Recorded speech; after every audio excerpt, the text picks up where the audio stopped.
Hello friends, स्वागत है आप सभी का हमारे चैनल क्विक स्टडी में। मैं कुमार बेस्ट। इस वीडियो के माध्यम से दोस्तों आपके यहाँ पर कराऊंगा फिजिक्स का महत्वपूर्ण टॉपिक दोस्तों, जिसका नाम यहाँ पर है किरण प्रकाशिकी एवं प्रकाशिकी यंत्र, अर्थात दोस्तों ray optics and optical instruments.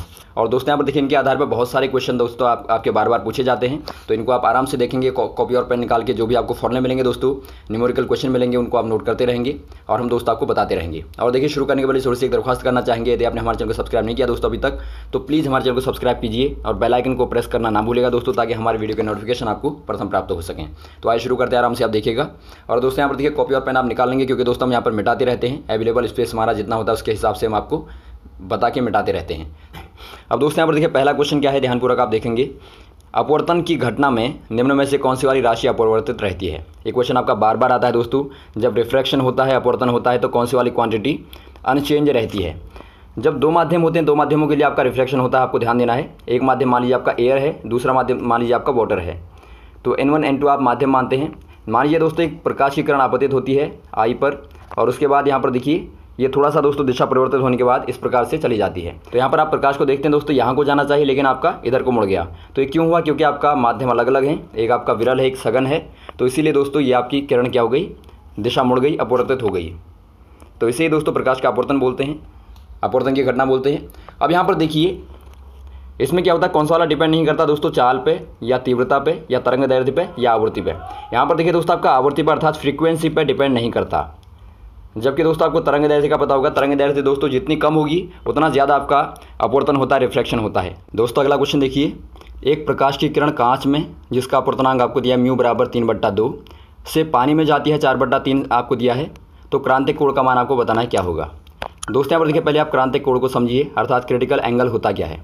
इसके लिए दो कंडीशनें होती हैं दोस्तों। पहली कंडीशन होती है कि जो आपका पहला माध्यम होगा जहाँ पर प्रकाश की किरण आपतित होगी, इंसिडेंट होगी, वो आपका सघन होना चाहिए। तो ये आपका सघन अर्थात डेंसर मीडियम होना चाहिए।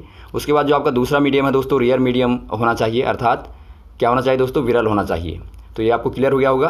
तो पहला आपका कांच होगा, दूसरा आपका पानी होगा। अब यहाँ पर देखिए इसके लिए आपका फॉर्मूला कैसे निकालते हैं आप। फॉर्मूला दोस्तों आपने स्नेल का लॉ पढ़ा होगा, उसमें आपका होता है साइन आई बट्टे साइन आर। अब इसकी दूसरी कंडीशन क्या होती है दोस्तों, N1 बट्टे N2 होता है बराबर में।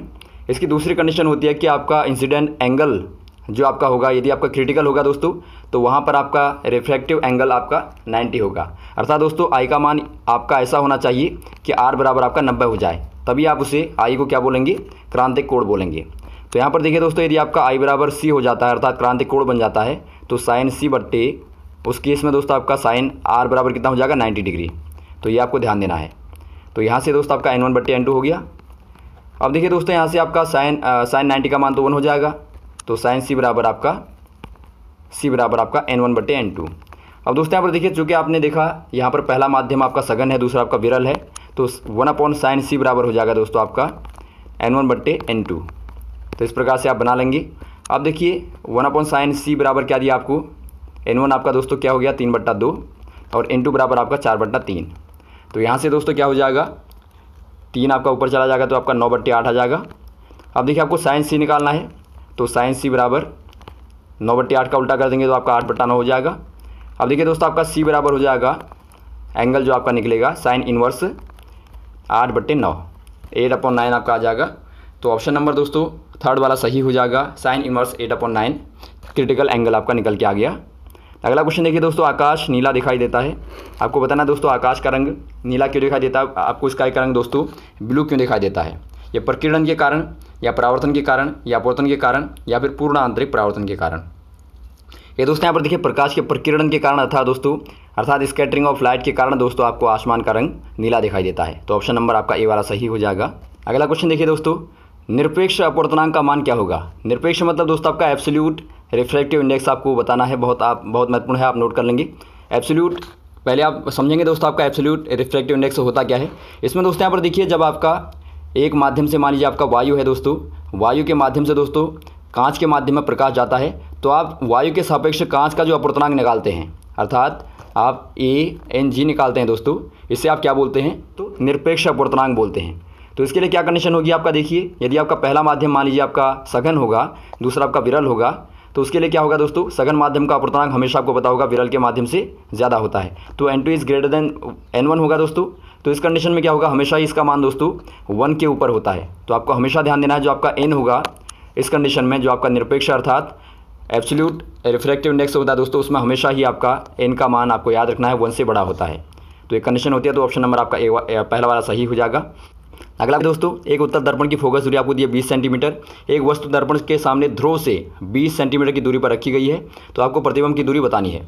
बहुत ही सिंपल है दोस्तों। यहाँ पर देखिए आपको क्या दिया है, फोकल लेंथ दिया है और आपको ऑब्जेक्ट की डेस्टिनेशन भी दिए है। तो आप क्या करेंगे, आपको देखिए u बराबर दिया है -20, आप माइनस लगाएंगे दोस्तों, क्योंकि आपको पता होगा कि वस्तु आपकी हमेशा ही सामने रखी जाती है, तो इसके लिए आप जो आपका साइन का इस्तेमाल करते हैं तो उसके अकॉर्डिंग आपका माइनस होता है। तो -20 सेंटीमीटर आपकी हो गई और f बराबर आपको फोकल लेंथ दी है 20 सेंटीमीटर। तो यहाँ से आप दोस्तों v निकाल लेंगे। v क्या बताता है दोस्तों, जो भी आपकी इमेज की दूरी बनेगी उसको बताता है दोस्तों। तो आप इमेज को निकाल लेंगे, तो आप यहाँ पर इस्तेमाल करेंगे दोस्तों 1/f बराबर 1/v + 1/u। ये आपका दोस्तों दर्पण का फॉर्मूला होता है, अर्थात मिरर के लिए दोस्तों फॉर्मूला होता है। यदि आपका लेंस के लिए इस्तेमाल करेंगे तो आपका यहाँ पर माइनस आ जाएगा। तो देखिए आप यहाँ पर रखेंगे वैल्यूज़ को 1/20 बराबर 1/v - 1/20। तो यहाँ से दोस्तों आपका आ गया 1/v बराबर 1/20 + 1/20, अर्थात कितना आ जाएगा 2/20, अर्थात दोस्तों आपका 1/10 आ गया। अर्थात दोस्तों आपका 1/v बराबर 1/10 आ गया। तो यहाँ से दोस्तों v बराबर कितना आ गया, 10 आ गया। तो ऑप्शन नंबर आपका दोस्तों दूसरा वाला सही हो जाएगा। 10 सेंटीमीटर की दूरी पर दोस्तों इमेज बनेगी, अर्थात जो प्रतिबिंब बनेगा वो आपका 10 सेंटीमीटर की दूरी पर बनेगा। अगला क्वेश्चन यहाँ पर देखिए, यदि किसी माध्यम से निर्वात में संपूर्ण आंतरिक परावर्तन के लिए क्रांतिक कोण का मान 30 डिग्री है, तो आपको माध्यम में प्रकाश का वेग बताना है। यहाँ पर भी दोस्तों आप वही कंडीशन अपनाएंगे 1/sin c बराबर v1/v2।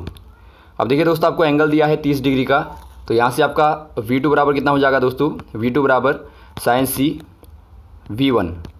तो यहाँ पर आप रख देंगे मान को दोस्तों, तो आपका क्या आ जाएगा, v2 बराबर sin c का मान दोस्तों आपका 1/2 हो गया, क्योंकि आपको पता होगा sin 30 का मान कितना होता है 1/2।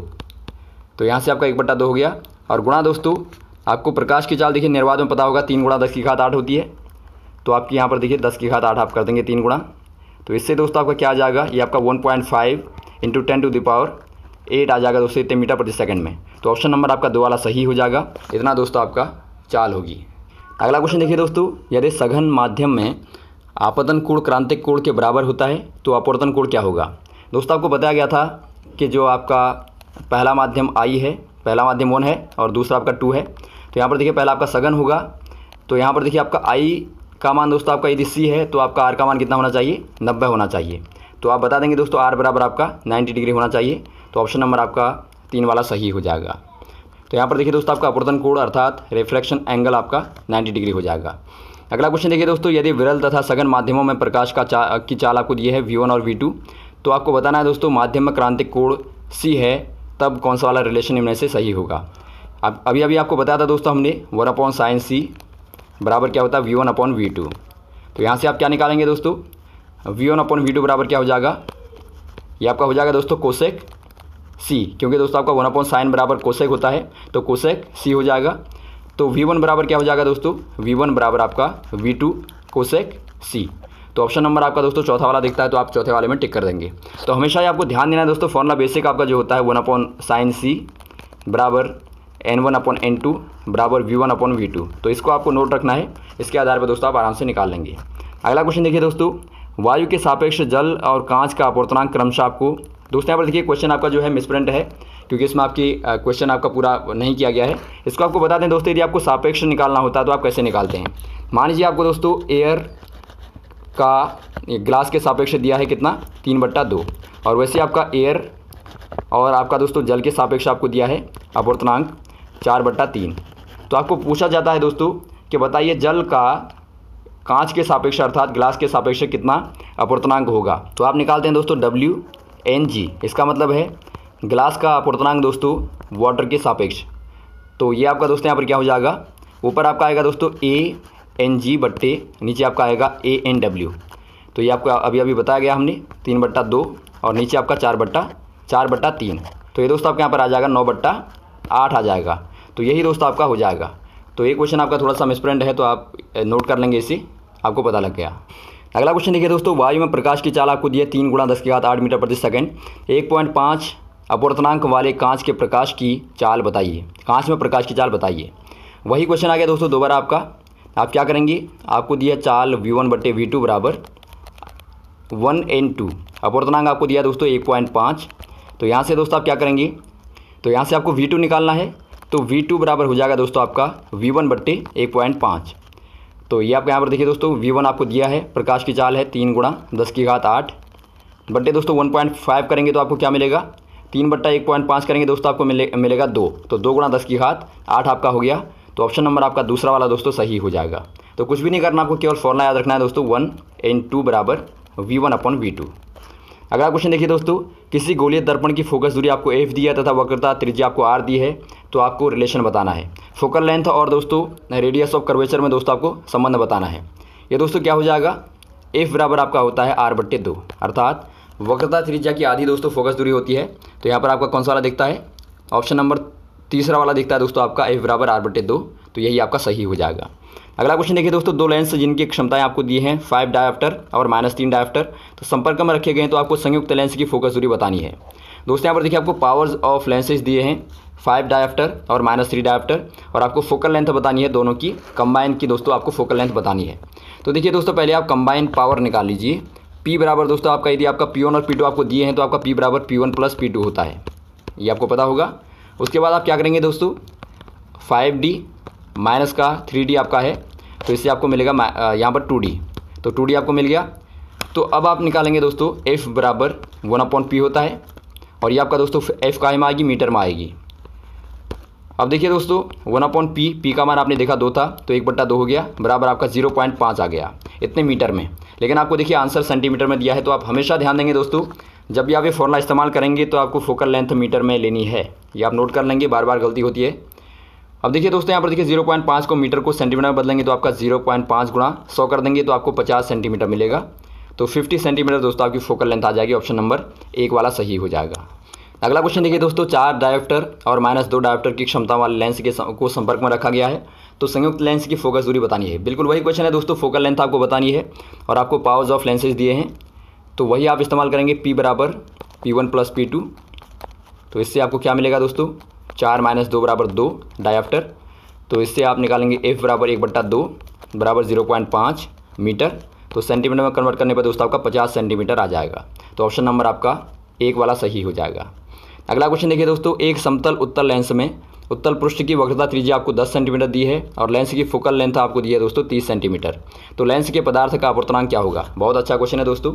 यहाँ पर देखिए समतल उत्तल लेंस में पहले आपको पता होना चाहिए, इसका एक फॉर्मूला होता है दोस्तों, संपर्क फोकल लेंथ और जो आपकी रिफ्रैक्टिव इंडेक्स होता है उसमें रिलेशन होता है दोस्तों 1/F बराबर n-1 1/R1 -1/R2, ये आप नोट कर लेंगे। अब देखिए जब आपका समतल उत्तल लेंस से होता है दोस्तों, प्लेन कॉन्वेक्स मिरर होता है, उसके लिए आप क्या करते हैं, उसके लिए आप दोस्तों R2 बराबर इन्फाइनाइट कर देते हैं, अर्थात अनंत हो जाएगा। तो इससे देखिए क्या बनेगा आपका दोस्तों फॉर्मूला, 1/F बराबर आपका क्या हो गया, 1/F क्या दिया दोस्तों आपको 30 दिया, तो आपका 1/30 हो गया, इक्वल टू n-1, आपको n तो निकालना है, और R दिया है दोस्तों आपको, कर्वेचर रेडियस आपको दिया दोस्तों पहली वाली 1/10, तो दूसरी वाली आप 1/∞ कर देंगे। अब देखिए दोस्तों आपका 1/∞ का मान आपको पता होगा 0 होता है, क्योंकि आप यदि 1 में अनंत से भाग देंगे तो आपको 0 ही मिलेगा। तो ये आपका यहाँ पर हो गया, पीछे का हट गया दोस्तों, तो आपका बचा क्या, 1/30 बराबर n-1, और यहाँ पर आपका 1/10। अब देखिए दोस्तों आपका n-1 बराबर निकालें यहाँ से आप, तो n-1 बराबर क्या हो जाएगा, देखिए 10 आपका ऊपर आ जाएगा, 10/30 अर्थात 10/30 हो जाएगा। तो काटने में दोस्तों 1/3 आपको मिलेगा, तो यहाँ से आपका n-1 बराबर कितना आ गया दोस्तों 1/3, तो n बराबर क्या हो जाएगा 1/3 + 1, तो आपने दोस्तों पक्षांतर कर दिया, तो n बराबर दोस्तों आपका क्या हो जाएगा 1/3 + 1 आपका कितना हो जाएगा 4/3 अर्थात 4/3 हो जाएगा। और 4/3 को यदि आप सॉल्व करें दोस्तों दशमलव में निकालें, तो दशमलव में डेसिमल में निकालने पर आपका 1.333 आपको मिलेगा। तो यहाँ पर दोस्तों आपका कौन सा वाला दिखता है, तीसरा वाला आपका दिखता है दोस्तों 1.33 आपका हो जाएगा। अगला क्वेश्चन देखिए दोस्तों, संपर्क में रखे गए दो लेंस पतले लेंसों की फोकस दूरी आपको इतनी दी है, तो आपको संयोजन की क्षमता आपको बतानी है। दोस्तों यहाँ पर देखिए दो आपके संपर्क में रखे गए लेंसों के लिए आपको पता होगा फॉर्मूला क्या होता है। पहले आप दोस्तों इनकी क्या निकालेंगे, कंबाइन फोकल लेंथ निकालेंगे दोस्तों। 1/F बराबर आपका होता है 1/F1 + 1/F2, तो इससे आपको क्या मिलेगा दोस्तों, आपको 1/25 -1/40 हो गया। तो ये दोस्तों आपको क्या देगा, ये आपको देगा, देखिए आपका पहले आप दोनों का एलसीएम ले लीजिए। 200 आता है आपका, तो 25 गुणा 8 करेंगे 200 मिलेगा, और 40 गुणा 5 करेंगे 200 मिलेगा। तो क्या आ गया ऊपर दोस्तों आपका 3/200 आ गया। अब यहाँ पर देखिए दोस्तों इतना काहे में आया, ये आपका सेंटीमीटर में आ गया। अब देखिए आपका F बराबर कितना आ गया, 200/3 सेंटीमीटर, क्योंकि आपका 1/f निकाला था अभी आपने, तो आपने F बराबर करने में उल्टा कर दिया आपने। अब देखिए दोस्तों आपको पता होगा जब आप क्षमता निकालते हैं, पावर निकालते हैं, तो उसके लिए आपको फोकल लेंथ मीटर में चाहिए। तो आप इसे मीटर में कन्वर्ट करेंगे दोस्तों, आपका 200/3 का कितना हो जाएगा, 2/3 मीटर, क्योंकि आपको पता है 100 से आप भाग दे देंगे। तो इतने मीटर दोस्तों आपकी फोकल लेंथ आ गई। अब आप निकाल लेंगे पावर, P बराबर 1/f बराबर दोस्तों आपका 1/2/3, अर्थात 3 आपका ऊपर चला जाएगा, तो आपका 3/2। तो 3/2 अर्थात दोस्तों आपका 1.5 डायफ्टर आपकी पावर आ गई। तो ऑप्शन नंबर आपका दोस्तों 3 वाला सही हो जाएगा, प्लस का 1.5 डायफ्टर। अगला क्वेश्चन देखिए दोस्तों, संपर्क में रखे गए उत्तल एवं अवतल लेंस की फोकस दूरी आपको दी है, तो आपको संयुक्त लेंस की फोकस दूरी बतानी है। दोस्तों यहाँ पर देखिए संपर्क में जब एक आपका उत्तल होता है दोस्तों, एक आपका अवतल होता है, तो आपको पता होगा उसके लिए फोकल लेंथ का फॉर्मूला क्या होता है, 1/f बराबर 1/f1 माइनस 1/f2, क्योंकि जब भी आप अवतल की बात करते हैं तो आप माइनस में फोकल लेंथ को लेते हैं। तो यहाँ से आप रखेंगे दोस्तों, तो आपको क्या मिलेगा, 1/12 माइनस 1/18 बराबर दोस्तों आपको क्या मिलेगा, यहाँ पर देखिए आपका 12 × 36, दोनों का एलसीएम कितना आता है, 36 आता है, तो बराबर आपका 36, यहाँ पर 3 - 2 आपने सॉल्व किया दोस्तों भिन्न को, तो 1/36 आपका आ गया। तो ये आपका दोस्तों 1/f आया, तो f बराबर क्या हो जाएगा, 36 आपका हो जाएगा। इतने सेंटीमीटर में आपका आएगा दोस्तों, ऑप्शन नंबर आपका थर्ड वाला सही हो जाएगा। अगला क्वेश्चन देखिए दोस्तों, 0.5 मीटर फोकस दूरी के एक उत्तल लेंस को 1 मीटर फोकस दूरी वाले अवतल लेंस के संपर्क में रखा गया है, तो संयुक्त लेंस की फोकस दूरी आपको बतानी है। बिल्कुल सेम क्वेश्चन है दोस्तों, 1/f बराबर करेंगे आप 1/f1 माइनस 1/f2। तो ये आपका यहाँ पर क्या देगा, ये आपका दोस्तों पहला वाला 1/0.5 है, दूसरा वाला आपका 1/1 है। अब दोस्तों यहाँ पर देखिए एलसीएम क्या देखता है आपको, 1 देखता है, क्योंकि आप 0.5 को 2 से गुणा करेंगे तो आपका 1 मिलेगा। तो इसीलिए आपका यहाँ पर देखिए ऊपर नीचे आप 2 का गुणा कीजिए, तो ये आपका आ गया दोस्तों 2 - 1/1 बराबर 1/1, अर्थात दोस्तों आपका 1 आ गया। तो 1 क्या मिला दोस्तों मीटर में आपको मिली दोस्तों फोकल लेंथ, तो ऑप्शन नंबर आपका पहला वाला सही हो जाएगा। अगला क्वेश्चन देखिए दोस्तों, एक पदार्थ जिसका अपूर्णांक आपको दिया n बराबर 1.51 से एक पतला लेंस बना है, लेंस की दोनों सतहें उत्तल हैं, तो इसे जल में रखने पर दोस्तों जो आपका जल का अपूर्णांक आपको यहाँ पर दिया है, डुबोया जाता है, तो यह किस प्रकार का व्यवहार करेगा। दोस्तों यहाँ पर देखिए आप क्या करेंगे, इसमें एक फॉर्मूला होता है दोस्तों आपका, मान लीजिए आपका वायु में कोई फोकस दूरी आपकी दोस्तों आपको FA दी है, तो आपको जल में फोकस दूरी बतानी पड़ती है। तो उसी का दोस्तों एक क्वेश्चन आपका है एक प्रकार का, यहाँ पर आपको फोकल लेंथ नहीं दी है, लेकिन आपको केवल नेचर बताना है। तो नेचर दोस्तों आप पॉजिटिव और नेगेटिव से भी बता सकते हैं। यदि आपका पॉजिटिव आएगा तो वो आपका दोस्तों अभिसारी होगा, और नेगेटिव आने पर अपसारी होगा।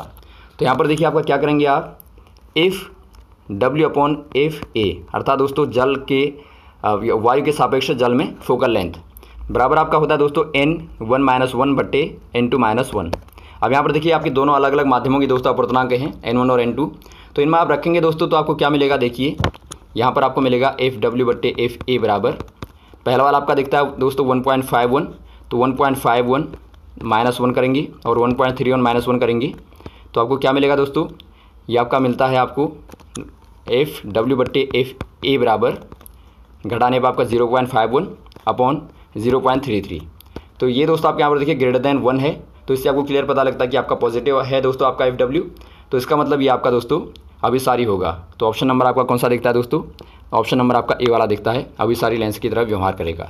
तो ये रहे दोस्तों आपके पार्ट नंबर 1 के महत्वपूर्ण क्वेश्चन, और बचे हैं दोस्तों अभी क्वेश्चन आपके महत्वपूर्ण वाले, उनको आपको पार्ट 2 में कराएंगे। तो इन क्वेश्चनों को आप तैयार कर लेंगे दोस्तों। यदि आपको कोई कन्फ्यूजन हुआ तो आप कमेंट बॉक्स में कमेंट कर सकते हैं, और दोस्तों वीडियो को लाइक शेयर करना ना भूलिएगा, और दोस्तों सब्सक्राइब हमारे चैनल को जरूर कीजिएगा ताकि हमारी वीडियो आपको मिलते रहें। ओके, थैंक्स फॉर वॉचिंग दोस्तों। अब मिलते हैं आपको अगले वीडियोज़ में। जय हिंद, जय भारत।